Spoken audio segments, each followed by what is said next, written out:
السلام عليكم ورحمة الله وبركاته جمهورنا الكريم. وأسعار الذهب لصباح التعاملات ليوم الجمعة الموافق 28/6/2024، وارتفاع طفيف في أسعار الذهب في البورصة العالمية وفي السوق والصاغة المحلية.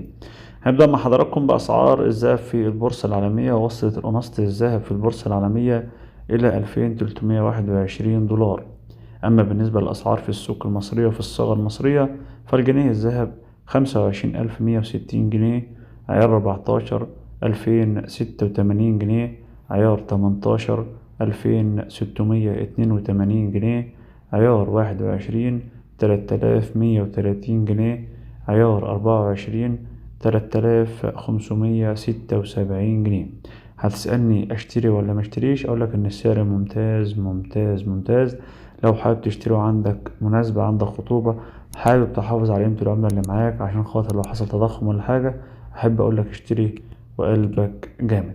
كل اللي أتمنى حضرتك الاشتراك في القناة وتفعيل زر الجرس عشان تعرف جميع أسعار الذهب بشكل يومي وبشكل مباشر. دمتم في أمان الله ورعايته.